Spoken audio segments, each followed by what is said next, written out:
What a privilege and a pleasure to welcome you today, Congressman McCaul. For the past 27 years, the Texas Public Policy Foundation has had a mission to defend and extend the blessings of liberty across the Lone Star State and certainly in America.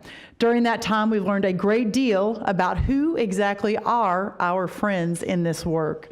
The ranks of those willing to stand and be counted for liberty when it matters are never as large as we wish them to be, but it is the blessing and the miracle of this great country that they are always as large as we need them to be. Our Lone Star State, I think it is fair to say, and you'll hear us talk about this a lot at TPPF, has produced more than its fair share of these men and women, these great freedom warriors who are willing, in Roosevelt's phrase, to go in the arena and do their part to defend our inheritance of liberty.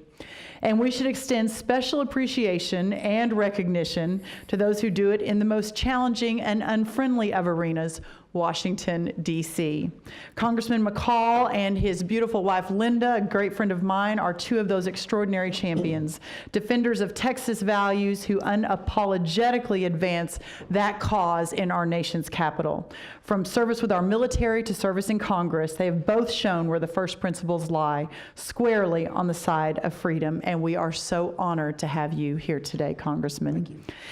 Representative Michael McCaul, and I'm going to turn it over to him to talk about his book, and our wonderful Executive Vice President Kevin Roberts. But first, let me say, currently serving his 6th term in the U.S. Congress, representing Texas's 10th District. He is the chairman, as we all know, and I'm sure we'll talk about more today, of the House Committee on Homeland Security, and has held that post since 2013, where he cooperates in overseeing the Department of Homeland Security and keeping America safe. He has served on the House Committee on Foreign Affairs. He is chairman of the U.S.-Mexico Interparliamentary Group, which gives both American and Mexican lawmakers the opportunity to address the challenges facing our two countries. He has a strong track record as a leading fiscal conservative in Congress, fighting against the failed $780 billion stimulus, the $700 billion bailout, the cap and trade national energy tax, and the Affordable Care Act, a leading champion for the side of freedom against all of those projects. He led the charge against earmarks, which was adopted as the official policy of the House of Representatives during the 112th Congress, and serving on the House Committee on Science and Technology, co-chairing the Congressional Childhood Cancer Caucus, and his legislation, the Creating Hope Act, was signed by the President and became law in October 2012. Prior to his election in Congress, he served as Chief of Counterterrorism and National Security in the U.S. Attorney's Office, Western District of Texas, and led the Joint Terrorism Task Force charged with detecting, deterring, and preventing terrorist activity in this country. A 4th-generation Texan, Congressman McCaul earned a BA in Business and History from Trinity University and a JD from St. Mary's School of Law. He is married to his lovely wife, Linda, and are proud parents of 5 children, Caroline, Jewel, and the triplets, Lauren, Michael, and Avery. Please help me welcome our distinguished guest for today, Congressman Michael McCaul.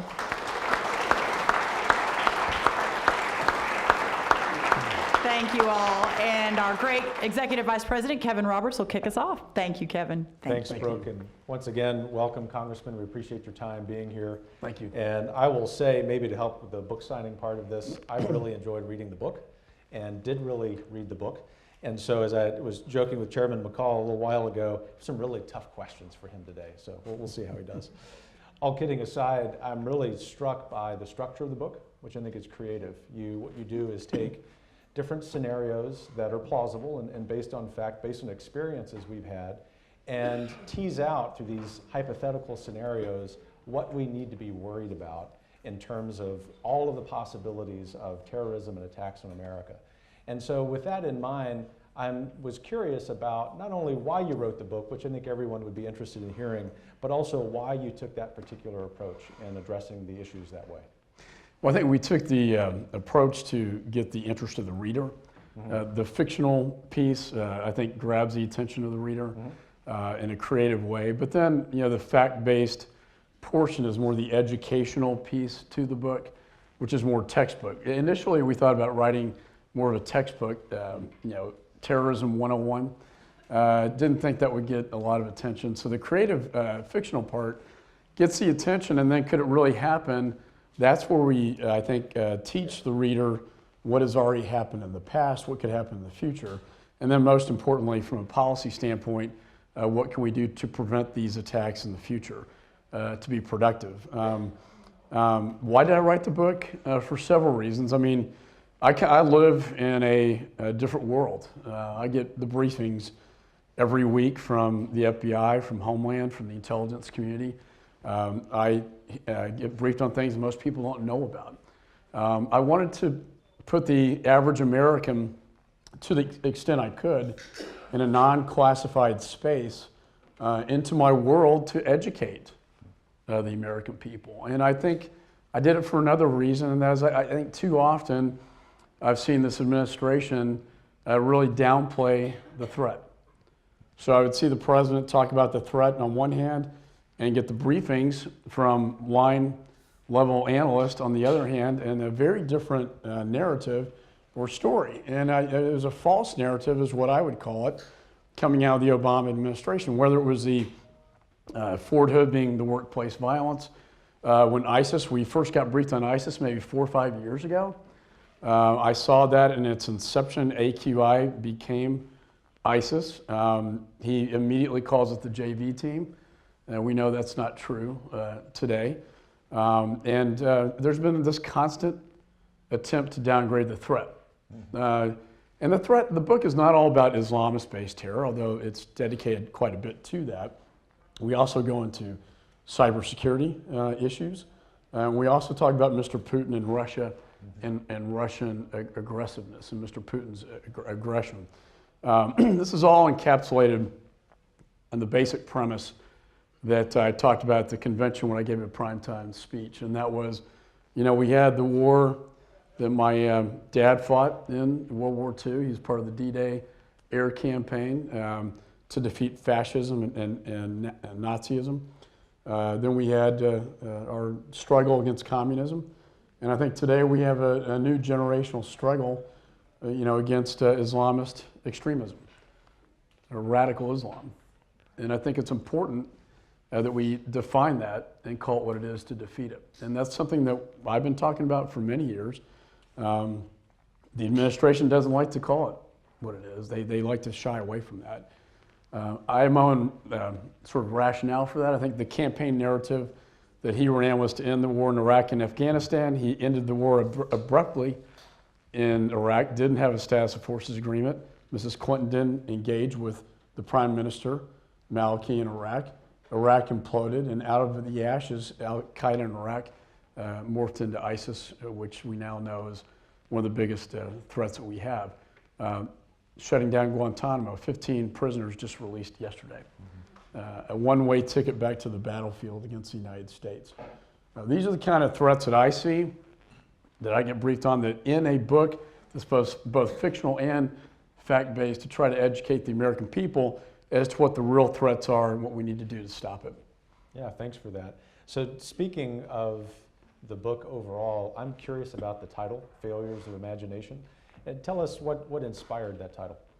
Well, we have a local, I think, intelligence celebrity, and Bob Marquette knows him. It's Admiral Inman. So when the 9/11 Commission was looking at how did this happen? How did we miss the warning signs? How did the CIA and the FBI, how did we not see this thing coming on 9/11? And the 9/11 Commission picked up Bobby Inman's phrase, and Peggy Noonan actually wrote an editorial piece on this as well called Failures of Imagination. I think both of those, to me, it's provocative. It was a failure of imagination, both 9/11 and today, and we can't afford not to imagine what could happen. We can't stop these threats unless we could imagine possibly, what could happen in the future. One way we do this, and Bob knows this being a general in the military and the intelligence communities, we run what's called red team exercises. And that's really what the book is. It's a series of red team exercises that run out, what could happen. Let's think outside the box about what could potentially happen to the United States and our national security, and then how can we stop these? And that's essentially what the book is. Yeah. I can tell you as a layman that in this policy area that I appreciated that approach. I think a lot of people would. I'm curious, however, about how the book has been received among people in the national security and foreign policy circles. Well, I mean, if you look at the the blurbs on the back, everybody from General Hayden to really a lot of top national security types have endorsed the book. General Flynn, as well. I mean, it's been received in the national security circles very positively. I think the only criticism I've seen is that it is from more left-leaning circles, that I'm being too partisan with my book, and I couldn't hold back my own political thinking because you can't avoid politics completely from this issue. And it is a bit of an attack on the administration and the failure of what I often talk about the Clinton as being secretary. That Clinton doctrine was really, she was the architect of a failed foreign policy. And this is something, I've been picked by Giuliani to be one of the advisors to the candidate. I'll have a call at 1 o'clock today. It's not an easy job to be in. But having said that, I think it's important that we call it for what it is. She was the architect of a failed foreign policy that led to the destabilization of the Middle East and Northern Africa. And what happened was we saw power vacuums erupt across that region, safe havens for terrorists, and they have filled those vacuums now, whether it's from Egypt to Libya.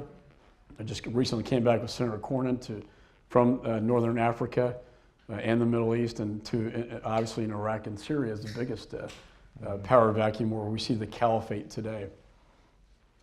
So speaking of the Middle East, and I'll get into some of the scenarios that don't involve radical Islam in a moment, but speaking of the Middle East, how do you think we're doing with the war there, various wars, in particular our efforts against ISIS? Well, we haven't had a military strategy for 4 years. I think the president couldn't get his head wrapped around it because it wasn't supposed to happen. And his campaign narrative, as I mentioned, he was to end the war in Iraq, get out of Afghanistan, and shut down Guantanamo. Iraq, the policies failed, it didn't happen. He didn't know how to deal with it. He didn't, quite frankly, didn't want to make a decision, but inaction is a decision in and of itself.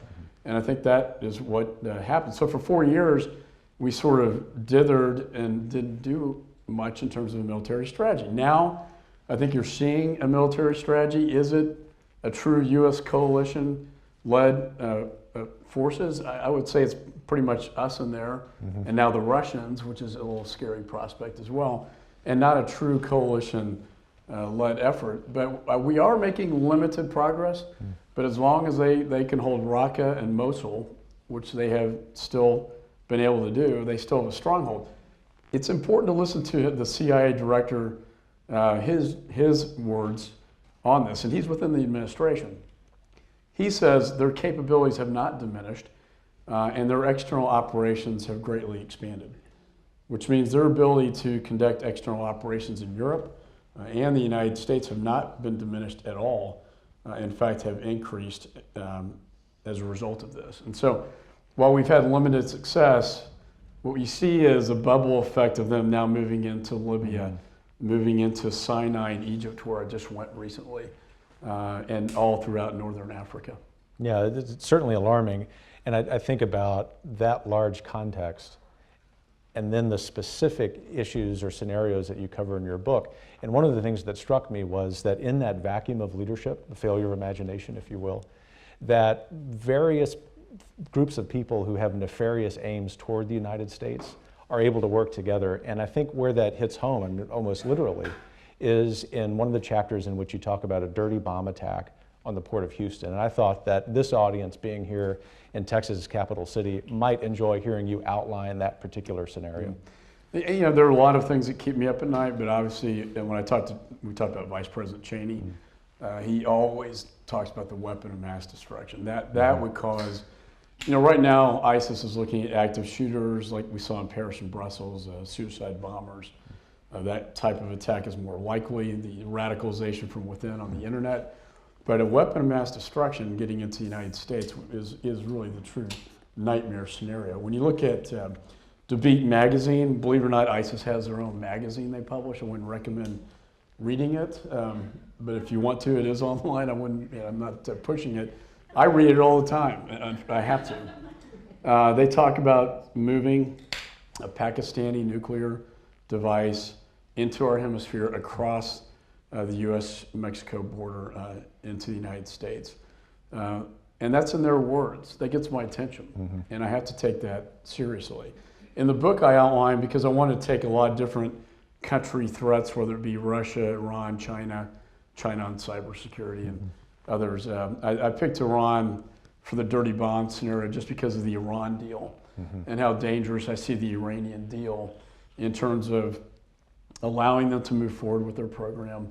150 billion stimulus with respect to the largest state sponsor of terror.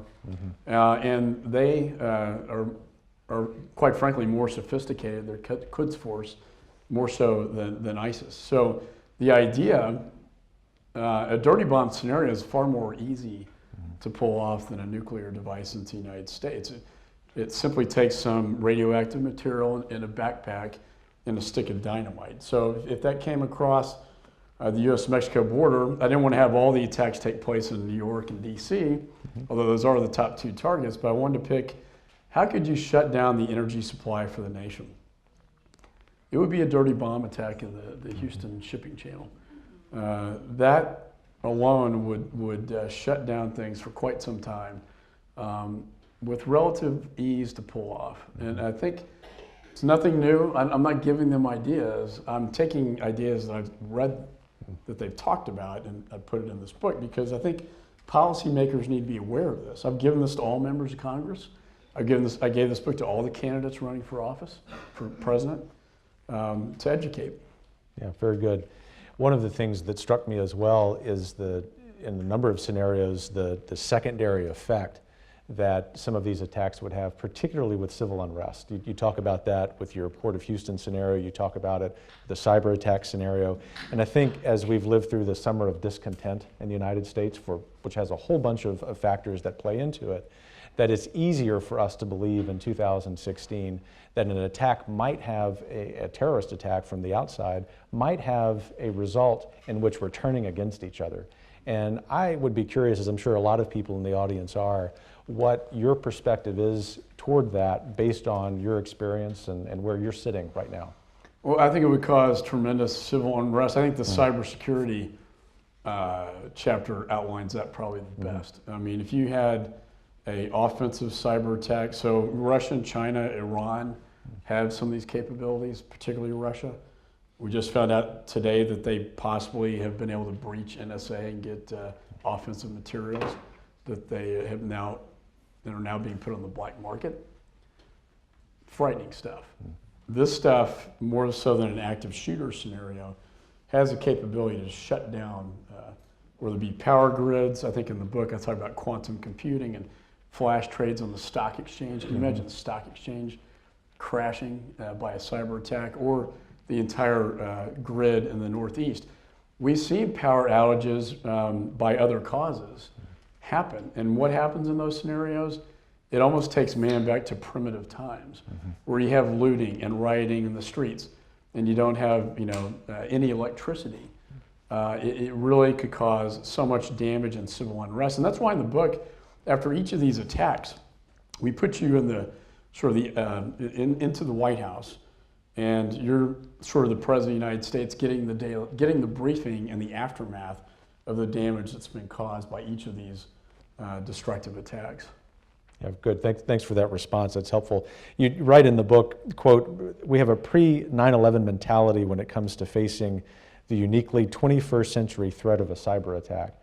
You're co-chairing a task force on cyber policy. I'm curious if you could explain for us how vulnerable you think we are to that particular kind of attack. Well, we're very good at our offensive capability, and I've seen it. We have the power. We're still the greatest at this stuff. The potential theft from Russia concerns me, but our cyber offensive capability is extraordinary. We do have the ability to shut down things, but that capability turned against us is what concerns me greatly. And I think Russia is a close second to us. China is very involved in espionage. They like to steal things They steal intellectual property because why invent when you can steal it, right? But they also stole 20 million security clearances out of the federal government, including mine and my wife Linda's. It doesn't make me feel good at night, but anyway, it's 20 million security clearances, 80 million healthcare records out of Anthem. They do an overlay, and that's exploited purely for espionage purposes. That concerns me a lot as well. So are we protected from that? I don't think so. And there are no consequences either. Yeah. What were the consequences to China stealing 20 million security clearances? Zero from this administration. And I know with my kids, if there are no consequences to bad behavior is going to continue. That's very true on the international stage as well. And I think with China, that's happening with Russia. We saw the DNC hack, which will be interesting in the next few months, but we also have seen their offensive capability. We need to harden our infrastructure in the United States from these attacks. One way to do it is a bill, the landmark cybersecurity bill that I got passed last Congress, to share these malicious codes with the private sector. Private sector can share it with the federal government, and private to private, voluntary basis with liability protection. By doing that, if you know what the codes are, you can patch your network so the intrusion can't take place. A good case in point. They were in our networks, the federal government, at OPM for 14 months, the Chinese, before we even discovered that they were there. There is speculation that the Russians and Chinese are already in our SCADA systems, which would be our power grids, and would have the ability to turn the off switch. The key is detecting that intrusion, well, preventing it in the first place, but if it does happen, detecting that aberrant behavior in the networks and shutting it down. Yeah, very good. So we've talked about radical Islam. We've talked about what might happen stateside. I think a lot of us also think about Europe and how vulnerable they obviously are to these kinds of attacks. I just wanted to give you some time to walk us through the highlights of Europe's vulnerability as you see it. Well, Europe is truly in a pre-9/11 state of security. I was in France, Paris after the Hebdo attacks, right before the Paris attacks. So we were in Brussels right before those attacks. Seems like everywhere I go, they're right behind me. But and then we went to Turkey, that airport in Istanbul. So, you know, there were 40,000 foreign fighters in Iraq and Syria recruited over the internet, primarily, from 120 different countries. That doubles the size of the coalition forces, to put it in perspective. There were 5,000 of these 40,000 with Western passports. They mainly have gone to Europe. So Europe, because of their proximity, geographically, I think are far more at risk from the foreign fighter attack, as we have seen in Paris and Brussels and Nice and other places. To put in perspective, the United States, we have a couple hundred of foreign fighters that have traveled, and about 50 or so have come back. And we monitor and manage that threat. So you have the trained militant foreign fighter who's doing these active shooter attacks, but you also have the internet radicalization piece, which is very difficult to stop in the United States. If you look at a lot of the attacks that have happened in the United States, it's someone radicalized over the internet that then decides to carry out a terrorist attack to become something greater than themselves. But the security posture in Europe is not where it needs to be. We've been working with them to tighten up their travel. For instance, if you're an EU citizen, you don't get checked past a watch list, which is crazy. And they've just now started to change that law. And we talk about an open border here in Texas. Theirs is wide open. Yeah. And I think it makes them far more vulnerable to an attack. Certainly a lot, as you say in the book, and it said a few moments ago, to keep us up at night. So we want to give the audience some time to ask some questions. Sure. But before we do that, I have one final question for you, and that is, here at TPPF, we always like to research policy, as you've done with foreign policy and homeland security, but then we always want to give the public, whether it's the Texas public or the American public, what I like to call the sidewalk level view. What do we do with this information as lay people to, number one, know more about what's going on, but even in terms of activities, what can we be busying ourselves about in order to assist the great leadership that you and others are providing? Well, I mean, I think the average citizen to keep, watchful eye. I mean, in each of these cases, whether it's San Bernardino or Orlando or Chattanooga, we didn't get into the sitcom manipulation of intelligence, which I was at sitcom right after Chattanooga occurred, and I believe that happened given the briefings that I received at the time, which were skewed. But having said that, I think in each of these cases, you have friends or family that noticed. It's not till after the event that they say, I kind of noticed he was acting strange. Or in the Boston bombing case, he was kicked out of his mosque for being so radical, and yet the mosque never reported that activity. Or the friend or the family member noticed something, but they didn't report that activity. And that's what the average citizen can do in terms of reporting suspicious activity. I think on the TPPF side, I think one of the most fascinating issues is encryption. And this is the ability of the terrorists to communicate what we call dark space. They have used encryption, which we have developed for security purposes. So you can't, you can secure private data. They've exploited that against us so that we, even if we have a wiretap, cannot see what the communications are. So if someone in Raqqa, Syria is talking to somebody in Austin, Texas, we may know point to point, but we can't see what those communications are. They're getting very sophisticated, and this really gets into privacy, it gets into security, it gets into intelligence community experts. I've proposed the idea of a commission to advise the Congress, not unlike the 9/11 Commission, to help advise the Congress on a very complex issue in terms of a legislative path forward to deal with this very important issue. And we also saw it culminate, I think, in the FBI Apple phone case. Excellent. Well, I know we have a lot of folks in the audience who want to ask you some questions and know that you're game for that. And so that we can work through as many questions as possible, I'll ask you to phrase your comment in the form of a question. And if you will, wait for one of our great TPPF staffers to come around with a microphone so that we can hear you, and we'll work through as many of these questions as possible. Yes, sir. Mark Young from Sealy, Texas. Okay. I've read through the book. I appreciate the format you've had to put it in, being in your office after the Benghazi incident, and having you couldn't tell us some of the things that you knew from your briefing. One thing I am seeing that's missing in the book that I really think is the greatest risk to our country is the threat from internally. How do we vet people in office? I would say the electorate. I mean, the democracy, whoever we elect, the people vet the candidates. And so, I think, you could give them 4 years or 6 years to. Well, you may be talking about, there's a difference between the elected officials and the executive branch as well. One thing, I wrote this book just so you know time and place. I finished writing it before the San Bernardino attacks. That's why you don't see it mentioned in the book.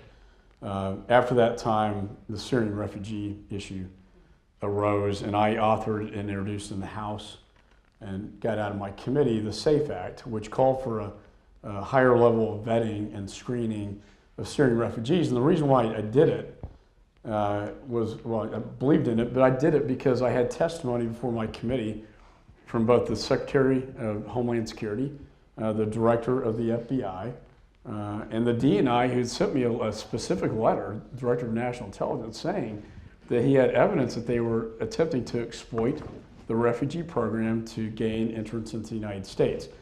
We saw what they've done to Europe. They have actually successfully done that in Europe. So in light of that testimony before my committee, I thought it would be just highly irresponsible to start bringing them in without a proper vetting system in place. And what the FBI director told me is, we can vet them until the cows come home, but until we have a proper, databases, we don't know who these people are. And I've been over to see the camps, and I've been to Jordan, and they told me the same thing. We just don't know who these people are. So it's a very high risk game, I think, of roulette that the administration is playing with. in doing this. And I did everything I could to put what we call a pause on the program until we could get a proper vetting system in place. Unfortunately, that measure, as most good bills in the Senate, in the House did not get past the Senate. Nature of the beast, right? Yes, yes, sir. Hi, I'm Robert Bluestein. For a little over a decade, I helped supply the DoD with technology and refreshes throughout the entire military. One thing that occurs to me is that there's really not a cohesive strategy with all of the different technologies that are out there. A lot of the organizations are running applications that have not been supported for a very long time. What can the next administration do to give the American people confidence that we're not falling behind in the technology fight and that we're also answering those questions ahead of time? That's a great question. When I was a federal prosecutor in Maine Justice, the FBI was still working out of shoe boxes and note cards. And that was in the 90s, late 90s. Mueller's brought them into the new century, but to your point, I think we are operating at the federal level on such legacy platforms, that means antiquated platforms, that we need to modernize and integrate and consolidate and streamline to be effective. Homeland Security is a good example. 22 agencies into one department, and they were all using their own IT. And that's crazy. It needs to be consolidated. That's what we've been working towards, is consolidation, and then using the cloud computing so that they can use the cloud. We ought to be on the cutting edge of the private sector. The private sector should be helping. I mean, the idea that the federal government's going to innovate all this on its own is ridiculous. The federal government should be leveraging the private sector for these solutions so that we can better protect our national security. Do we have an office of the Chief Technology Officer or CIO that should be in the cabinet now? No, and there is talk of that, there should be whether it's a cyber or IT or something, a combination of that. I think in our recommendations we made that it should be at the White House level. Yeah. So as Chairman McCall mentioned, he has this important call at 1. He's got this important job he does. And we also want to have some time for book signing. So we're going to take one more question, not because this is an uninteresting conversation, but because we need to be respectful to Chairman McCall's time. So, sir, you get the last question. If you could talk to all the voters right now, what would you tell them the choices between the two candidates for president are going to entail with respect to this subject? Well, we know Hillary's track record. Now, candidly, we don't know Mr. Trump's. As we mentioned, at 1 o'clock, I'm going to be advising him as best I can. I can tell you, Giuliani, Mukasey, they'll be on this call with me, be the three of us. But I think it's a question of, and what I'm going to advise him to do is you need to get out in the public who's around you. You need credible voices around you. But we know what her track record is, and it's been a disaster. She's been the architect of a failed foreign policy that has led to the creation of ISIS, destabilization in the Middle East and Northern Africa. And I asked a question at the convention, like Reagan said, you feel better off than you were 4 years ago? Question today is, do you feel safer? And I think resoundingly, the American people tell me they don't feel safer. So if you want more of the same policies of Obama that have created a far more dangerous environment, far more dangerous world, far more dangerous threats to the homeland, all you have to do is tick off the cities that have been hit in the United States. The 1,000 investigations in all 50 states that we have right now against ISIS.